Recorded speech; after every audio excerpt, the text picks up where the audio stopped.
നമസ്കാരം, ഏവർക്കും പുതിയ വീഡിയോയിലേക്ക് സ്വാഗതം. ഇന്ന് നമ്മൾ നിങ്ങൾക്കായി അവതരിപ്പിക്കുന്നത് ഒരു വ്യത്യസ്ത വീഡിയോ ആണ്. ഡെവലപ്മെൻ്റ് ആണ്, പക്ഷേ ഇച്ചിരി ഒരു വ്യത്യാസമുണ്ട്. ഇച്ചിരി രുചിയും മധുരവും എല്ലാം കൂടുന്ന ഒരു സംഗതിയാണ്. ഇന്ന് നമ്മൾ നിങ്ങൾക്കായി അവതരിപ്പിക്കുന്നത് കോഴിക്കോട് ഫുഡ് സ്ട്രീറ്റ്. ഏവർക്കും വീഡിയോയിലേക്ക് സ്വാഗതം. കോഴിക്കോട് ഫുഡ് സ്ട്രീറ്റിന് പോകുന്ന മുമ്പേ നമ്മുടെ നാട്ടിൽ ഇല്ലാത്തൊരു സംഗതിയാണ് ഫുഡ് സ്ട്രീറ്റ്. പക്ഷേ നമ്മൾ പ്രമുഖരായ ബ്ലോഗറായ സന്തോഷ് ജോർജ് കുളങ്ങര, അതേപോലുള്ള ഇന്ത്യക്ക് പുറത്ത് പോകുന്ന പല ബ്ലോഗർമാരും ഉണ്ടല്ലോ, അവരുടെ എല്ലാം വീഡിയോസിൽ നമ്മൾ ഇന്ത്യക്ക് പുറത്ത് പല ഫുഡ് സ്ട്രീറ്റും കണ്ട് നമ്മൾ കൊതിയൂറുന്ന വിഭവങ്ങൾ നമ്മൾ നോക്കിയിരുന്ന് പോയിട്ടുണ്ട്. വളരെ ചീപ്പ് റേറ്റിൽ, വളരെ വിഭവസമൃദ്ധമായ അല്ലെങ്കിൽ വ്യത്യസ്തങ്ങളായ പല ഫുഡും നമുക്ക് ഈ ഫുഡ് സ്ട്രീറ്റിൽ നമുക്ക് ലഭിക്കുന്നതായിരിക്കും. നമ്മളിപ്പോൾ മോളിലൊക്കെ പോയി ഭക്ഷണം കഴിക്കുവാണെങ്കിൽ മോളിലൊക്കെ റേറ്റ് എന്ന് പറയുന്നത് സാധാരണക്കാലം ഇരട്ടി റേറ്റാണ്. അപ്പോൾ ഒരു സാധാരണക്കാരനൊന്നും അത് അഫോർഡ് ചെയ്യാനായിട്ട് സാധിക്കത്തില്ല. അതും നമുക്കൊരു രുചി വൈവിധ്യം എന്ന് പറയുന്നത് നമുക്ക് അങ്ങനെ കിട്ടത്തുമില്ല. രുചി വൈവിധ്യങ്ങൾ കിട്ടണമെങ്കിൽ നമ്മൾ ഫുഡ് സ്ട്രീറ്റിൽ തന്നെ പോകണം. അങ്ങനെ ഒരു ഫുഡ് സ്ട്രീറ്റാണ് ഇപ്പോൾ കേരള ടൂറിസം വകുപ്പ് നമ്മുടെ കേരളത്തിന് വേണ്ടി വിഭാവനം ചെയ്തിരിക്കുന്നത്. പ്രമുഖമായ 3 നഗരങ്ങളിലാണ് ഇത് തുടക്കത്തിൽ വരാൻ പോകുന്നത്: കോഴിക്കോട്, കൊച്ചി, തിരുവനന്തപുരം. അപ്പോൾ ഇവിടെ വരുമ്പോഴത്തേക്കും ഇതൊരു വൻ മാറ്റമായിരിക്കും നമുക്ക് കൊണ്ടുവരാനായിട്ട് സാധിക്കുന്നത്. വിനോദസഞ്ചാര മേഖലയ്ക്ക് ഒരു പുത്തൻ ഉണർവായിരിക്കും ഇതിലൂടെ വരാനായിട്ട് സാധിക്കുന്നത്. കാരണം നമ്മുടെ നാട്ടിലേക്ക് അത് ഡൊമസ്റ്റിക് ടൂറിസ്റ്റ് ആയിരുന്നാലും അല്ലെങ്കിൽ ഒരു ഇൻ്റർനാഷണൽ ടൂറിസ്റ്റ് ആയിരുന്നാലും നമ്മുടെ നാട്ടിലെത്തുമ്പോഴത്തേക്കും നമ്മുടെ നാട്ടിലെ ഭക്ഷണമായിരിക്കും ഒരു ടേസ്റ്റ് ചെയ്യാൻ കൂടുതൽ ആഗ്രഹിക്കുന്നത്. ഇപ്പോൾ നമ്മളായിരുന്നാലും നമ്മളൊരു പ്രത്യേക സ്ഥലത്ത് പോകുമ്പോൾ അവിടുത്തെ ഭക്ഷണമാണ് നമ്മൾ ടേസ്റ്റ് ചെയ്യേണ്ടത്. എന്നാലേ നമുക്ക് അവിടുത്തെ കൾച്ചറും ബാക്കി കാര്യങ്ങളെല്ലാം നമുക്ക് നല്ല രീതിയിൽ മനസ്സിലാക്കാനായിട്ട് സാധിക്കത്തുള്ളൂ. ഫുഡെല്ലാം കൾച്ചറിൻ്റെ ഭാഗമാണ്. ഫുഡ് എന്ന് പറയുന്ന ഒരു ആർട്ടാണ്. ഈ ഒരു ആർട്ടിനെയാണ് നമ്മൾ ലോകത്തിന് മുന്നിൽ പ്രസൻറ്റ് ചെയ്യേണ്ടത്.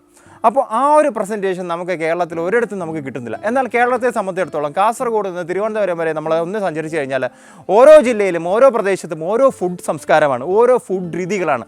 കാസർഗോഡുള്ള ഫുഡല്ല തിരുവനന്തപുരത്തുള്ളത്, തിരുവനന്തപുരത്തുള്ള ഫുഡല്ല നമുക്ക് മലബാർ മേഖലയിലും നമ്മുടെ കോഴിക്കോടും അതുപോലെ തന്നെ തൃശ്ശൂരൊക്കെ കാണാനായിട്ട് നമുക്ക് സാധിക്കാത്തത്. അത് വേറൊരു ലെവൽ ഫുഡായിരിക്കും. ഇപ്പം തൃശ്ശൂരിൻ്റെ പാലക്കാട് ഭാഗത്തൊക്കെ രാമശ്ശേരി ഇഡ്ഡലി എന്ന് പറയുന്നൊരു വ്യത്യസ്ത വിഭവമുണ്ട്. ഇപ്പോൾ തിരുവനന്തപുരത്ത് കഴിഞ്ഞാൽ തിരുവനന്തപുരത്തുകാരുടെ അട എന്ന് പറയുന്നൊരു സംഗതിയുണ്ട്. അങ്ങനെ പലതും, തിരുവനന്തപുരം സദ്യ, അതുപോലെ തന്നെ കോഴിക്കോട് നോൺ വെജ് വിഭവങ്ങൾ, അതുപോലെ തന്നെ മലപ്പുറം, മൊത്തം മലബാർ, കണ്ണൂരും കാസർഗോഡും എല്ലാം ഉൾപ്പെടെ, അതുപോലെ തന്നെ മധ്യ കേരളത്തിൽ വന്നു കഴിഞ്ഞാൽ വീണ്ടും വേറൊരു ടൈപ്പ് ഓഫ് ഫുഡാണ് നമുക്ക് അവിടെ നിന്ന് ലഭിക്കുന്നത്.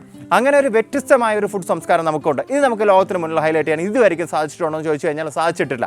അപ്പോൾ അതിലേക്ക് വരുമ്പോഴാണ് ഈ പറയുന്ന ഫുഡ് സ്ട്രീറ്റ് അല്ലെങ്കിൽ ഈ ഒരു ഫുഡിൻ്റെ ആ ഒരു സംഗമം അല്ലെങ്കിൽ ആ ഒരു ഉത്സവം നമുക്ക് ടൂറിസം വകുപ്പ് തന്നെ മുന്നോട്ട് വെക്കുന്നത്. ഇത് ആദ്യമായി നടപ്പാക്കുന്നത് കോഴിക്കോടാണ്. കോഴിക്കോട് വലിയങ്ങാടിയിലാണ് ഇപ്പോൾ തീരുമാനിച്ചിരിക്കുന്നത്. വലിയങ്ങാടിയിൽ വരുന്ന ഈ ഒരു സംഗതി നടത്തിപ്പ് എന്ന് പറയുന്നത് കോർപ്പറേഷൻ ആയിരിക്കും. വലിയങ്ങാടി നമുക്ക് എല്ലാവർക്കും അറിയാം, വളരെയധികം ഹെറിറ്റേജും പാരമ്പര്യവുമുള്ളൊരു സ്ഥലമാണ് കോഴിക്കോടെ സംബന്ധിച്ചിടത്തോളം. അപ്പോൾ അവിടെ ഇതുമായി ബന്ധപ്പെട്ട്, ഈ ബീച്ചുമായി ബന്ധപ്പെട്ടൊക്കെ ഇത് വരുമ്പോഴത്തേക്കും വളരെയധികം ആൾക്കാരെ നമുക്ക് അങ്ങോട്ടേക്ക് ആകർഷിക്കാനായിട്ട് സാധിക്കും. ഭക്ഷണം മാത്രമല്ല കേട്ടോ ഇവിടെ ഉദ്ദേശിക്കുന്നത്. ഭക്ഷണത്തിന് പുറമെ നമുക്കിവിടെ സംഗീതം, അതുപോലെ തന്നെ പലവിധ കലാവിരുന്നുകൾ, സാധാരണ സ്ട്രീറ്റ് ഷോസ് എല്ലാം നമുക്കിവിടെ സമന്വയിപ്പിക്കാനായിട്ട് സാധിക്കും. ഒരു ചെറിയ സംഗീതം പൊഴിച്ചുകൊണ്ടിരിക്കുന്ന ആ ഒരു രാവിലെ ഒരു ഫുഡ് നമുക്ക് കഴിക്കാനായിട്ട് കിട്ടുന്നുണ്ടെങ്കിൽ അത് വളരെയധികം നല്ല രീതിയിൽ നമുക്ക് ആസ്വദിക്കാനായിട്ട് സാധിക്കും. വൈകിട്ട് 7 മണി മുതൽ 12 മണി വരെയാണ് ഇപ്പോൾ ഫുഡ് സ്ട്രീറ്റ് വിഭാവനം ചെയ്തിരിക്കുന്നത്. ആ സമയത്തേ തുടങ്ങത്തുള്ളൂ.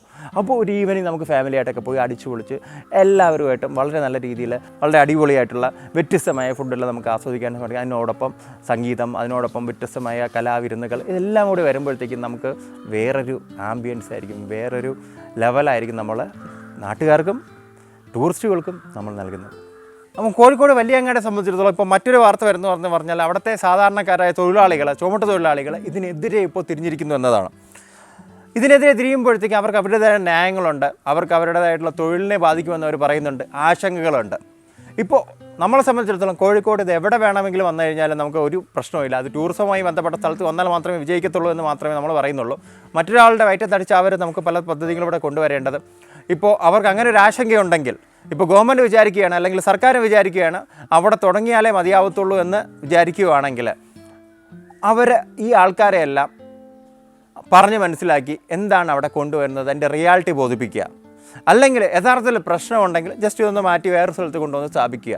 വെറുതെ പ്രശ്നമുള്ളിടത്ത്, പ്രശ്നമുണ്ടാകുന്നിടത്ത് എന്തിനാണ് നമ്മളിതൊക്കെ സ്ഥാപിക്കുന്നത്? നമ്മളിതെല്ലാം ജനങ്ങളുടെ സന്തോഷത്തിനും നാട്ടുകാരുടെ സന്തോഷത്തിനും വേണ്ടിയിട്ടുള്ളതല്ലേ. അപ്പോൾ വലിയങ്ങാടിയിൽ തന്നെയാണ് സ്ഥാപിക്കുന്നതെങ്കിൽ ഇവരുടെ എല്ലാം ഒരു സമ്മതത്തോടു കൂടി, ഉറപ്പോടുകൂടി അവരെ എല്ലാം കണക്കിലെടുത്ത് കൊണ്ട് വേണം നമ്മളിത് മുന്നോട്ട് കൊണ്ടുപോകാനായിട്ട്. വലിയങ്ങാടിയിൽ വരുമ്പോൾ തന്നെ അവിടുത്തെ ആ മേൽക്കൂരയെല്ലാം ഉണ്ട് ആ ഒരു പ്രദേശത്ത്. അവിടെ വർണ്ണ ശബളമായ ലൈറ്റുകളെല്ലാം വിന്യസിച്ചുകൊണ്ടായിരിക്കും ഇത് തുടങ്ങുമെന്നൊക്കെയാണ് പറയപ്പെടുന്നത്. അപ്പോൾ ഇങ്ങനെയൊക്കെ കുറേ പ്രശ്നങ്ങളൊക്കെ ഇവിടെ വരുന്നുണ്ട്. പക്ഷേ നമുക്കൊരു പോസിറ്റീവ് ഉണ്ടാക്കാം. ഈ പ്രശ്നങ്ങളെല്ലാം നമുക്ക് എത്രയും പെട്ടെന്ന് സോൾവ് ചെയ്യാമെന്ന് പ്രതീക്ഷിച്ചുകൊണ്ട് നമുക്ക് കേരളത്തിലെ കൊച്ചിയിലും തിരുവനന്തപുരത്തും ഇത് എത്രയും പെട്ടെന്ന് എത്തുമെന്ന് വിശ്വസിച്ചുകൊണ്ടും അല്ലെങ്കിൽ ആശിച്ചുകൊണ്ടും നമുക്ക് മറ്റൊരു വീഡിയോയിൽ മറ്റൊരു വിഷയമായി വരുന്നവരെ ഇന്നത്തേക്ക് ഞാൻ ഇവിടെ വാങ്ങുന്നു. നന്ദി, നമസ്കാരം.